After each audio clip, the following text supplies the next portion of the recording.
안녕하세요. 저는 최근 특별한 결혼식을 올린 새신랑입니다. 다들 인생에서 한 번씩 꼭 거쳐가야 되는 게 바로 결혼이잖아요. 저는 남들과는 다른 정말 특별한 결혼식을 했다고 자부할 수 있어요. 제가 아내를 알게 된 건 아내의 언니, 즉 제 처형 덕분인데요. 처형은 저와 고등학교 동창으로 예전부터 알고 지내던 지인이었어요. 사실 처형이 된 도연이와 저는 한때 매일 붙어 다녀서 주변에서 사귀냐고 소문이 날 정도로 친했었죠. 그러다 도연이가 일진 친구와 크게 다투는 일이 생겼고 덩달아 친구들과도 사이가 금세 멀어지고 말았습니다. 야, 너 입 함부로 놀리고 다니지 마. 재수없으니까. 저기 미쳤나? 야, 너 말 다 했어? 이거 진짜 정신 나간 놈 아니야.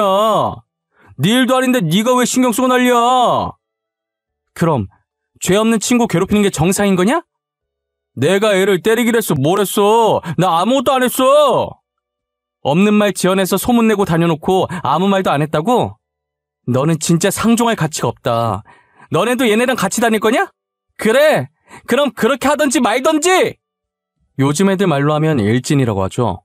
같이 지내던 친구들 중에 소위 말하는 일진 짓을 하고 다니는 애가 한 명 있었어요. 그 애는 죄 없는 애들 괴롭히고 다니는 게 일상이었고 그 당시 도연이는 항상 그 친구를 마음에 안 들어 했었어요. 일진 친구는 이번에도 헛소문을 내면서 한 아이를 괴롭히고 있었고 결국 참다 도연이가 폭발을 해버린 거예요. 성격이 불의를 보면 못 참는 성격이었던 도연이는 일진 친구에게 당당히 맞서 싸웠고 괴롭힘을 당하던 친구의 편에 서고 말았죠. 그렇게 도연이를 따라 일진 친구에게 한마디 해주고 싶었지만 속으로만 삭힐 수밖에 없었어요. 왜냐면 일진 친구는 저희 아빠 상사의 아들이라 밉보이면 절대 안 되는 사이였거든요. 그렇게 멀리 지내면서 고등학교 졸업하고도 계속 못 만나고 있었어요. 도연이가 어떻게 사는지 궁금하긴 했지만 소식을 알 길은 없었죠. 아빠의 응원 속에 의대를 입학했고 6년 동안 공부만 했었네요. 시간은 참 빠르게 지나갔고 어느덧 의대를 졸업할 때가 되었죠. 운 좋게 성적이 좋아 인턴 후 성형외과 레지던트가 되었고 전공의 과정을 마치자마자 규모가 큰 성형외과에서 펠로우를 지낼 때였습니다. 병원에서 낯익은 여자의 얼굴이 보이길래 자세히 보니 도연이더라고요. 너무 반가워서 다가가 인사를 했더니 시술하러 온 건 아니고 상담만 받으러 왔다고 하더라고요. 몇 년 만에 봤는데도 몇 년이라는 시간이 느껴지지 않을 정도로 편했어요. 바로 어제 만났던 사람인 것처럼 농담도 하고 근황 얘기도 했죠. 너 최도연 아니야? 땡땡고등학교 최도연 맞지? 헐, 야 오랜만이다. 어떻게 여기서 다 보냐? 그동안 잘 지냈고? 당연하지. 근데 네가 여긴 어쩐 일이야? 너 설마 성형하러 왔어? 딱히 고칠 데는 없어 보이는데? 너 괜히 손댔다고 후회하지 마라. 당장 하려고 온 건 아니고 상담만 받으러 온 거야. 상담만. 성형으로 돈 버는 놈이 하지 말라고 하면 어쩌냐? 저희는 졸업한 지도 오래고 이제 성인이니 예전에 있었던 일은 묻어두고 아무렇지 않게 대화했어요. 굳이 그날 얘기 꺼내면서 우리 이 일은 없던 일로 하자 이런 건 아니지만 이미 지난 일이라 암묵적으로 묻어두기로 하고 누구도 그 이야기를 꺼내지 않았어요. 다들 그렇듯 30살이 훌쩍 넘어가니 친구와 할 이야기가 재테크나 투자 이런 쪽으로밖에 없었죠. 요즘 무슨 재테크를 하고 있는지 혹시 주식은 하는지 이런 이야기를 주고받고 있었어요. 투자 쪽으로 말하다가 자연스럽게 부동산 얘기가 나오게 됐어요. 부동산에 투자해서 돈 버는 애들은 진짜 뭘까?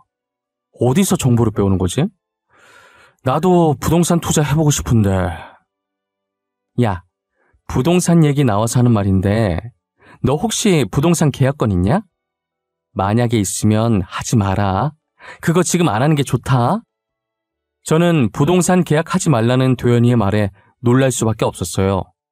거짓말이 아니라 당시에 제가 진짜로 분양권 계약을 코앞에 앞두고 있었거든요. 야, 어떻게 알았어? 안 그래도 분양권 계약 앞두고 있는 게 하나 있었거든. 어떻게 알긴. 요즘 하도 주변에서 주택 청약이다 뭐다 떠들어대길래 그냥 물어본 거지. 하여튼 너 그거 지금 하지 마. 느낌이 안 좋아. 지금 말고 1년 뒤에 계약하는 게 더 좋을 것 같은데? 저는 도연이의 말을 믿어야 하나 말아야 하나 한참을 고민하다가 그 말을 듣기로 하고 계약을 하지 않고 넘겼습니다. 그런데 나중에 조합원이랑 건설업체랑 건설비용 협의가 안 돼서 조합원 분양은 중단되고 공사 시작도 못했다더라고요. 여자의 촉이 무섭다더니 도연이의 말 안 듣고 혹시 계약이라도 했으면 진짜 큰일 날 뻔한 거예요. 도연이한테 연락해서 덕분에 돈 잃을 뻔했다고 제가 밥 한 번 사겠다고 연락했습니다. 최도연 너 뭐야? 진짜 대박이다. 네 말대로 계약 안 하길 잘했더라. 그거 지금 건설비용 협의 안 돼서 분양 중단되고 공사 시작도 못하고 있대. 잘했네. 내 말 귓등으로 듣고 계약하면 어쩌나 했는데. 너 어디야? 집이면 나와. 내가 맛있는 거 쏠게. 먹고 싶은 거 뭐든 말하고 다 사줄 테니까. 저는 그날 도연이랑 밥을 먹으면서 이야기하는데 예전으로 돌아간 기분이었어요. 어쩜 10년 동안 연락이 끊겼는데 도연이는 그대로더라고요. 그때처럼 편하게 속마음 이야기하고 얼굴만 봐도 웃음이 나는 친구 사이로 돌아갔죠. 이후로 종종 만나면서 도연이에게 연애 상담을 많이 했었어요. 아무래도 제가 남자니까 여자의 마음을 도저히 모르겠더라고요. 여자친구의 마음이 어떤지 너무 궁금하길래 같은 여자로서 의견을 물으려고 종종 불러냈어요. 여자친구가 원래 안 그랬는데 요즘 따라 계속 나를 피하는 느낌이야. 데이트 잡으려고 해도 뭔 놈의 일이 그렇게 많은지. 야, 딱 보면 모르겠냐? 다른 남자 생겼겠지. 그 남자 만나야 돼서 너랑 만날 시간이 없는 거야. 야, 내 여자친구 그런 사람 아니거든? 괜한 사람 바람둥이로 몰아가지 마. 여자친구가 나를 얼마나 사랑해주는데. 그래, 그렇게 생각해라. 아우, 여기 치킨 맛있다. 단골 손님 해야겠는데? 어떻게 아는 건지 여자친구가 바람을 필 때마다 도연이는 이상하리만큼 잘 맞추더라고요. 정말 신기할 정도로 잘 맞춰서 돗자리라도 깔아야 되는 거 아니냐며 호들갑을 떨었습니다. 네 말이 맞았어. 전 여자친구 남자 있었더라. 아휴. 그래, 내가 뭐라 그랬냐? 남자 있을 거라고 했잖아. 근데 어떻게 알아냈대? 너도 뭔가를 봤으니까 바람 피는 거 알았을 거 아니야.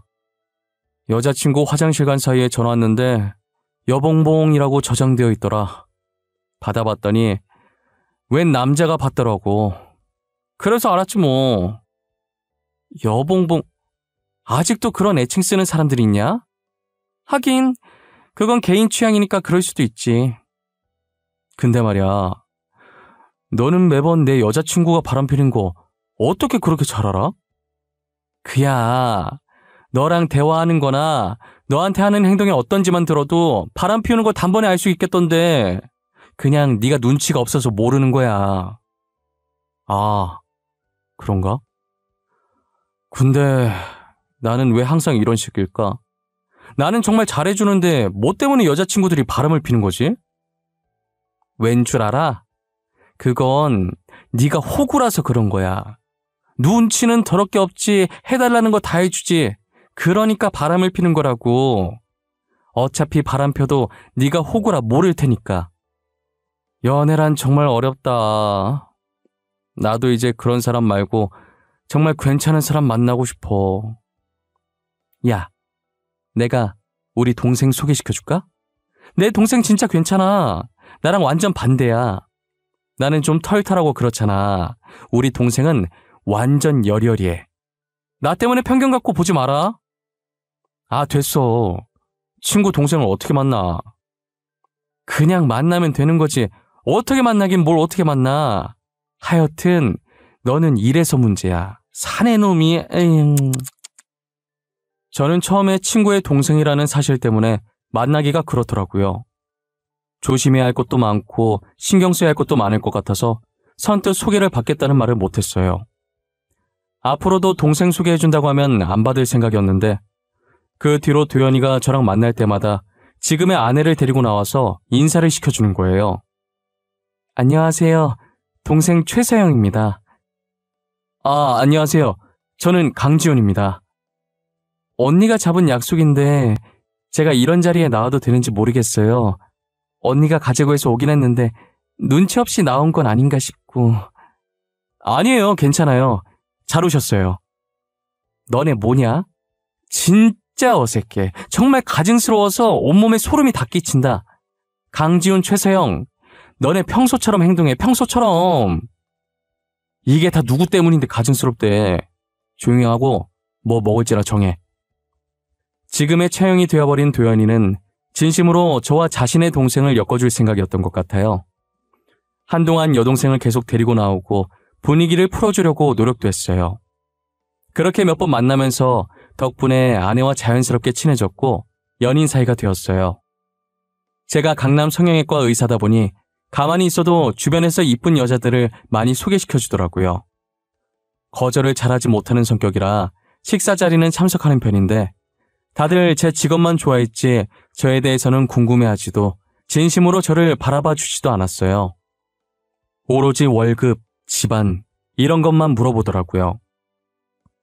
하지만 아내는 다른 여자들과 달리 착하고 꾸밈 없고 돈을 바라지 않는 여자였죠. 이런 여자는 처음이라 더 빠져들었던 것 같아요. 아내를 놓치면 두고두고 후회할 것 같은 생각에 저는 만난 지 6개월 만에 결혼을 밀어붙였어요. 아내는 이렇게 빨리 결혼 이야기가 나올지 몰랐는지 많이 당황해 하더라고요. 자기야, 우리 이번 연도 지나기 전에 결혼하자. 응? 결혼? 우리 만난 지 이제 겨우 6개월밖에 안 됐는데 벌써 결혼? 왜? 자기는 나랑 결혼하기 싫어? 아니, 그런 건 아닌데 그래도 좀 더 만나면서 서로에 대해 알아가고 천천히 결혼하는 게 더 낫지 않아? 6개월은 많이 이른 거 아니야? 결혼하면서 알아가도 되지 않아? 연애 오래 한 커플도 안 맞아서 이혼하는 게 결혼이야. 나는 연애 기간은 그렇게 중요하지 않다고 봐. 그리고 난 자기 놓치면 영영 후회할 것 같아. 아내는 제 말에 골똘히 생각하는 것 같더니 그러자고 하더라고요. 대신 결혼 전에 무조건 같이 살아보자고 하길래 흔쾌히 알겠다고 했어요. 그렇게 저희는 상견례를 하고 결혼 날짜까지 잡은 후에 아내 말대로 먼저 신혼집을 꾸렸어요. 저희는 같이 살면서 서로가 더 좋아졌고 이렇게 잘 맞을 수가 없다며 하늘이 이어준 인연이라고 했어요. 3개월 정도 살다가 결혼식 날짜가 한 달 정도 남았을 때부터 저희는 결혼식 준비로 정신이 없었어요. 하필이면 저희 병원에 갑자기 예약 환자들이 많이 들어와서 제 근무 시간을 뺄 수가 없을 정도였어요. 할 수 없이 장모님과 아내가 저 대신해서 모든 준비를 해주었어요. 미안해. 단체로 날이라도 잡았는지 갑자기 예약이 많이 들어와서 시간을 뺄 수가 없네. 아니야, 괜찮아. 그래도 한가한 것보다 바쁜 게 낫지. 결혼 준비는 엄마가 내가 알아서 할게. 오빠는 걱정하지 말고 일 열심히 해. 진짜 미안해. 장모님께도 죄송하다고 전해줘. 알겠지? 알겠어요. 진짜 여기 걱정은 하지 마. 괜히 딴 데 신경 썼다가 수술 잘못하면 어떻게 할 거야. 오빠는 병원 생각만 해요. 신랑 없이 혼자 준비하면 서운할 만도 한데 아내는 전혀 서운한 내색 없이 오히려 제 걱정을 했어요. 정말 아내를 알면 알수록 내가 어떻게 이런 여자를 만났는지 놀랍고 소개시켜준 도연이한테 너무 고마웠어요. 도연이는 무슨 일을 하는지는 모르지만 항상 바빠 보였거든요. 그래도 동생 결혼식이라고 바쁜 시간 쪽에서 틈틈이 저희 결혼 준비를 도와줬어요. 결혼 준비를 마치고 아내가 대뜸 부산으로 여행을 가겠다고 하는 거예요. 요즘은 결혼 전에 신부 친구들끼리 모여서 브라이덜 샤워라는 걸 한다면서 말이에요. 오빠, 이제 결혼 준비도 어느 정도 다 끝났고 나 친구들이랑 부산에 놀러 갔다 와도 돼? 부산? 갑자기 부산은 왜? 사실 요즘 2년 동안 여행도 제대로 못 갔는데 이번에 결혼 기념으로 친구들이랑 가까운 부산이라도 가고 싶어서. 친구가 브라이덜 샤워 해야 된다면서 부산 해변가 앞에 멋진 호텔을 예약해줬거든. 아, 브라이덜 샤워? 그래, 그렇게 해. 이번에 결혼식 준비하느라 힘들었을 텐데 스트레스도 풀고 와. 저는 결혼 준비를 아내 혼자 하게 만든 게 미안해서 흔쾌히 여행을 허락했어요. 아내는 제 허락이 떨어지자마자 이쁜 옷도 사고 갔다 올 유명한 음식점도 이미 알아봤다면서 들떠있더군요. 들뜬 아내의 모습을 보니 그동안 바쁘다는 핑계로 챙겨주지 못한 게 더 미안하기만 했습니다. 그렇게 아내는 캐리어에 가득 짐을 싣고는 해맑게 웃으면서 부산으로 떠났어요. 저는 아내가 잘 노는지 궁금하기도 하고 무슨 일 없는지 걱정되기도 해서 일하는 틈틈이 전화를 해봤는데 서운하게도 연락을 주지 않더라고요. 처음엔 열심히 노느라 못 받은 건가 싶다가도 한편으로는 무슨 일이라도 생겼을까봐 불안한 마음도 들었어요. 그렇게 한참 뒤에 다시 전화를 해봤는데 드디어 아내가 전화를 받았습니다. 왜 이렇게 연락이 안 돼? 무슨 일 있는 줄 알고 걱정했잖아. 아무 일 없어. 잘 있으니까 전화하지 마. 아내는 굉장히 차갑고도 딱딱한 말투로 잘 있으니 전화하지 말라고 하고 끊더라고요. 처음 듣는 목소리에 어안이 벙벙해진 저는 끊긴 전화기만 계속 쳐다봤어요. 그렇게 아내가 돌아오면 물어보려고 그 뒤로 전화를 하지 않았어요. 다시 서울로 돌아온 아내는 제게 언제 그랬냐는 듯이 평소처럼 나긋나긋해졌더라고요. 뭐야? 다시 원래대로 돌아왔네? 그게 무슨 말이야? 원래대로 돌아왔다니? 뭐가 원래대로 돌아와? 자기 부산에 있을 때 내가 전화했었잖아. 그때 목소리 되게 안 좋았어. 친구랑 싸웠었어? 무슨 일 있었길래 나한테 그랬던 거야? 아닌데? 나 친구랑 안 싸웠는데? 아무 일도 없었어.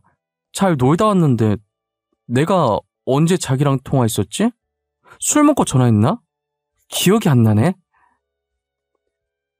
저는 아내에게 그날 일을 물어봤는데 아내는 저와 통화했다는 것 자체를 기억 못하는 듯했어요. 기억도 못하는 사람 붙잡고 물어봤자 무슨 소용인가 싶더라고요. 친구들이랑 술 먹고 취해서 그랬던 걸 수도 있어서 더 묻지 않고 그냥 넘어갔어요. 그런데 어느 날부터인가 아내가 점점 이상한 행동을 하기 시작하는 거예요. 아내가 서울 토박이인데 한날은 데이트하면서 갑자기 부산 사투리를 너무 자연스럽게 하더라고요. 오빠야, 뭐 시킬라고? 난 요거트 먹고 싶은데 오빠야는 아이스 아메리카노 시킬 거가? 나는 아이스 아메리카노. 근데 너 사투리가 뭐? 왜 말을 하다 마는데? 일단 내는 주문하고 올 테니까 오빠야는 여기 있어. 부산 사람이라고 해도 믿을 정도로 너무 자연스럽게 사투리를 구사해서 처음엔 당황스러웠어요. 그런데 최근에 부산에 놀러 갔다 온 적이 있으니 거기서 사투리를 배워왔을 가능성이 있겠다 싶었어요. 보통 서울 사람들이 다른 지방 사투리 배워오면 마치 자기가 그 지역 사람이 된 양 신나서 따라하고 그러잖아요. 저는 단순하게 그 정도로만 생각해서 대수롭지 않게 생각하고 말았죠. 사투리는 그렇다 치고 아내는 장난기가 진짜 없는 여자였는데 최근 들어 평소와 다르게 장난도 많이 치고 가끔은 어린아이같이 굴기도 하더라고요. 살다 보면 사람 성격이 바뀔 수도 있는 거라 크게 신경 쓰진 않았는데 제일 이상한 건 자신이 그런 행동을 했다는 걸 전혀 기억하지 못한다는 게 문제였습니다. 자기 요즘 기분 좋아 보이네? 장난도 잘 치고. 장난? 내가 오빠한테 장난을 쳤나? 언제? 너 기억 안 나? 내 어깨 툭툭 치더니 내가 돌아보면 손가락으로 볼을 찌르질 않나. 혼자서 농담하고 재밌다고 깔깔 웃으면서 박수치고 그랬었잖아. 내가 그랬다고? 진짜? 그랬는데? 기억이 아예 안 나? 기억 안 나는데? 내가 요즘 자주 깜빡깜빡해. 신경 쓰지 마. 우리 오늘 저녁 뭐 먹을까? 아내는 제 물음에 자신이 요즘 들어 계속 깜빡한다면서 신경 쓰지 말라고 하더니 대화 주제를 바꾸더라고요. 신경 쓰지 말라고 했는데 제가 자꾸 캐물으면 아내도 화가 날 것 같아서 더 이상 묻지 않았어요. 결혼 전에 준비할 게 많으니 얼마나 스트레스를 많이 받으면 저러나 싶었죠. 아내는 결혼식 때 입을 드레스와 결혼식장 그리고 스튜디오까지 혼자 도맡아서 예약을 했어요. 혼자서 이 많은 것을 다 했으니 스트레스 받을 만했죠. 결혼식까지 2주 정도 남았을 때 청첩장이 전부 만들어졌고 아내는 지인들을 만나 청첩장을 나눠주고 다녔어요. 그런데 결혼을 앞둔 시점에 아내 컨디션이 급격하게 나빠지더니 안색도 안 좋고 식은땀까지 흘리면서 몸살 증세를 앓더라고요. 저는 병원을 가자고 했는데도 아내는 고집을 부리며 병원에 가질 않았어요. 진통제를 먹고 한숨 자면 괜찮을 거라고 하면서 버텼어요. 아내가 저 대신 결혼 준비하느라 스트레스를 많이 받아서 그런 것 같아 너무 미안했어요. 결혼 날짜는 점점 다가오는데 아내는 나아질 기미가 안 보였어요. 세영아, 우리 결혼 말이야. 며칠만 미룰까? 너 낳고 나면 그때 결혼식 올리자, 응? 아니야, 뭐하러 그래. 이미 청첩장도 다 돌렸는데. 나는 괜찮아. 그냥 원래 날짜대로 하자. 나는 네가 걱정돼서 그러지. 괜찮아. 괜히 나 때문에 일 번거롭게 만들지 마. 날짜 미루면 식작이며 드레스며 예약 변경할 게 한둘이 아니잖아. 저는 아내의 고집을 꺾을 수가 없었고 결혼식을 예정대로 치렀어요. 결혼식 당일 저는 식이 시작되기 30분 전에 지인들을 만나 인사를 했어요. 그런데 이상하게 아내가 신부 대기실에 앉아 있는데도 친구들이 한 명도 보러 오지 않더라고요. 이상한 생각이 들어서 아내 상태를 살피고 대기실 밖으로 나가봤어요. 아내의 친구로 보이는 사람들이 대기실 앞에 있었는데 들어가진 않고 자기들끼리 속닥거리더라고요. 쟤 결혼 못할 줄 알았는데 그래도 결혼하네?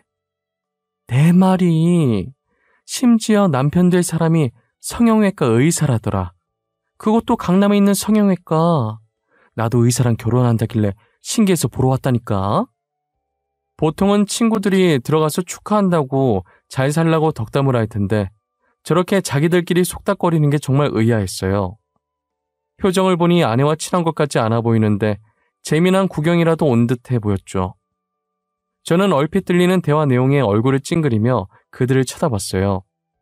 뒤에 있던 장모님을 발견하게 됐는데 장모님이 그들을 붙잡고 있더라고요. 어머, 너 주은이 아니니? 살을 왜 이렇게 많이 뺐어? 못 알아볼 뻔했잖니. 아유, 어머니도 참 그 정도까진 아니에요. 아니야, 진짜 많이 빠졌어. 길거리에 마주쳤으면 못 알아보고 지나쳤을 거야. 아, 그래요? 그런데 서영이는 어디 있어요? 신부 대기실에 있죠? 제가 서영이 얼굴을 아직 못 봐가지고. 아, 맞다, 다윤아. 너희 어머니께서 김치 보내셨더라. 맛있게 잘 먹고 있다고 전해줘. 역시 다윤이 어머니 솜씨는 보통이 아니셔. 나도 가서 배우고 싶다니까. 안 그래도 오늘 서영이 결혼식 간다니까 어머님께 김치만 어떤지 물어봐달라고 하시더라고요. 맛있게 잘 드시고 계시다니 다행이에요. 그런데 어머님, 곧 식 시작해서 잠시 서영이 보러. 아유, 내 정신 좀 봐. 내가 너네 어머님 드리려고 홍삼 세트 사뒀었는데 깜빡하고 안 가지고 왔네. 장모님은 평소 아내와 친하게 지냈던 친구들을 붙잡고 계셨어요. 아내 친구들이 신부 대기실로 들어가고 싶어 했지만 장모님이 계속 말씀을 거시는 통에 이러지도 못하고 저러지도 못하고 발망 동동 구르고 있더라고요. 장모님은 아내 친구들을 보내줄 마음이 없는지 친구들이 아내에게 가보겠다고 하는데도 계속 말을 거셨어요. 결국 그러다 결혼식이 시작됐고 친구들은 끝끝내 신부 대기실에 들어가지 못했어요. 저는 결혼식이 시작되고 먼저 입장을 해 줄에서 앞에 서 있었고 곧이어 아내가 장인어른의 손을 잡고 입장하더라고요. 아내는 걸어오다가 제 쪽을 쳐다봤는데 저와 눈이 마주치자마자 갑자기 정신을 잃고 쓰러지는 거예요. 서영아, 서영아, 정신 좀 차려봐. 내 목소리 들려? 오빠, 나 너무 갑갑해. 가까이 가서 아내를 살피는데 아내가 동공이 풀려있고 다행히 숨은 쉬는데 답답한 듯 가슴을 움켜잡더라고요. 그러다 갑자기 식장문이 열리더니 빨간 옷을 입은 무당이 등장하는 거예요. 장구를 치며 무어라 이야기하는데 그 모습이 흔히 드라마에 등장하던 굿하는 장면과 흡사했어요. 무당이 아내에게 다가오자 쓰러져 있던 아내가 갑자기 눈을 뜨더니 무당을 째려보더라고요. 저는 소름 끼치는 모습에 무슨 일인가 싶었고 하객들도 갑자기 벌어진 일에 수군거리기 바빴어요. 무당은 제 아내를 보더니 대뜸 소리를 지르는 거예요. 썩 꺼지지 못하겠느냐? 남의 몸에 기생하고 있으면 내가 못 찾을 줄 알았더냐? 이빨 빠진 호랑이인 줄 알았더니 신발이 다시 돌아왔나 봐. 꺼지라는 내 말이 들리지 않는 것이냐? 당장 썩 꺼지래도! 아내는 몸을 일으켜 아이처럼 웃다가 갑자기 정색을 하더라고요. 그러더니 도망치려는 생각인지 아내를 잡고 있던 제 팔을 깨물었어요. 결혼식은 난리가 났고 수군거리던 하객들도 신기한 듯 이쪽을 보고 있더라고요. 자네, 서영이 놓치면 안 돼. 꽉 붙들고 있어. 저는 지금 제 앞에 있는 아내가 완전히 다른 사람이 됐다는 걸 직감했어요. 장모님은 발버둥 치는 아내를 꽉 잡으라고 했고 저는 필사적으로 아내를 붙잡고 놓지 않았어요. 아내는 마치 좀비가 된 것처럼 도망치려고 발버둥을 치기 시작했어요. 무당한 그런 아내 앞에 서서 미친 듯이 춤을 추기 시작했어요.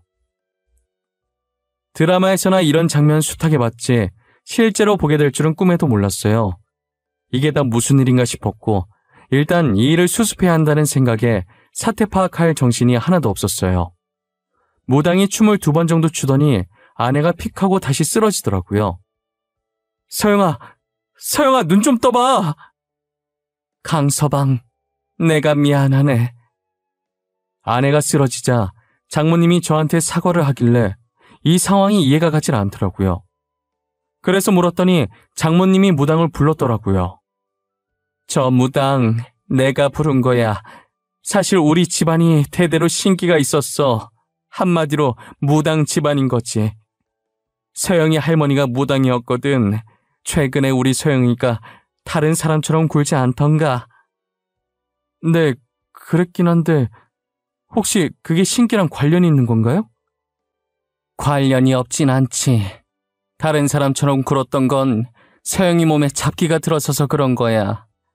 내가 바닷가 근처는 가지도 말라고 그렇게 일렀는데 괜히 부산 갔다가 잡기나 붙어오고. 잡기는 내쫓았어. 이제 내림굿 받고 무당이 되어야 몸이 안 아플 게야. 알고 보니 최근 아내가 이유도 없이 아프다는 소식에 장모님은 신병이 내렸다는 걸 눈치채신 거예요. 그래서 무당에게 부탁을 해서 아내 몸에 들어선 잡기를 쫓아내신 거고요. 아내는 저와 결혼하고 싶어서 그동안 무당 집안인 걸 숨기고 있었던 거예요. 안 그래도 예비 처형인 도연이가 평소에 신기 있는 사람처럼 예언하거나 남에 대해 잘 맞추고는 했었는데 이렇게 대대로 내려오는 무당 집안일 줄은 꿈에도 몰랐어요. 무당은 모두가 보는 앞에서 굿까지 하고 내려갔습니다. 주례사는 생략한 뒤 간단히 반지만 교환해 급하게 결혼식을 끝냈어요. 그렇게 아내는 결혼식장에서 내림굿을 받고 무속인이 되었어요. 신혼여행을 갔다 와서 인사를 드리러 본가에 방문했는데 저희 어머니께서는 몸져 누워 있으시더라고요. 아무래도 결혼식 충격으로 몇 날 며칠을 알아 누우신 것 같았어요. 아이고, 무당이 웬 말이야. 우리 기독교 집안에 무당이 웬 말이냐고. 하필 골라와도 저런 애를 골라와서는. 에휴. 무당이면 뭐 어때서 그래요? 무당이면 뭐 어때? 이게 말이 된다고 생각하냐? 너는 결혼식장에서 제 꼬라지 못 봤어. 사탄이야, 사탄. 사람 보고 사탄이라니요. 말이 너무 심하신 거 아니에요? 사람 앞에 두고 그렇게 얘기하는 거 아니에요. 됐다. 제 편 들 거면 나가. 나는 제 얼굴도 보고 싶지 않으니까 우리 집에 발도 못 들이게 해야지 원. 보다시피 저희는 기독교 집안인데 가족 중에서도 저희 어머니가 독실한 기독교 신자셨어요. 결혼식장에서 아내의 모습을 보고 어머니는 사탄이라며 대놓고 싫어하셨어요. 어머니 친구들한테 이런 모습 보인 것도 엄청 속상해 하시더라고요. 어머니가 혹시라도 아내한테 시집살이라도 시킬까봐 일부러 시댁과 최대한 멀리 신혼집을 구했어요. 그리고 아내가 어머니와 만나는 일이 없도록 중간에서 많이 노력하고 있어요. 아내는 그 이후로 아프지도 않았고 오히려 전보다 더 활기차게 다니고 있어요. 현재 아내는 장모님이 잘 아는 무당을 통해 무교 지식을 공부하고 있고 장모님과 함께 여러 산을 왔다 갔다 하며 기도를 드리러 다니느라 바쁩니다. 결혼식장에 왔었던 같은 병원 동료 의사가 결혼식 이후로 계속 제게 장난을 치더라고요. 나중에 아내가 질려서 바람 피고 싶어도 아내 때문에 바람은 꿈도 못 꾸겠다고 하면서요. 야, 너는 결혼 생활 질려서 바람 피고 싶어도 재수 씨가 있어서 바람은 절대 못 피겠다. 누구랑 있는지 다 알 거 아니야. 야, 내가 바람 왜 피냐? 우리 와이프 무당이라 주위 사람들한테 눈총 받아서 그렇지 됨되면은 되게 괜찮은 사람이거든? 착하고 내조도 잘해. 와이프 무당 아니라도 바람 필 생각이 없어 임마. 저는 사주팔자나 무당을 믿지 않는 사람이었지만 아내를 통해 다시 한번 생각하게 됐어요. 앞으로 몸이 약한 아내가 힘들어하지 않도록 제가 옆에서 응원하고 지켜보려고 해요. 제 사연을 아내가 들을지는 모르겠지만 해주고 싶은 말이 있어요. 서영아, 너가 무당이든 아니든 내 아내라는 건 변함없어. 내가 늘 옆에 있으니까 사람들 시선이 안 좋다고 해서 절대 기죽지 마. 항상 지금처럼 힘들 땐 서로에게 기대며 남은 인생 같이 늙어가자. 제 사연 들어주셔서 감사합니다.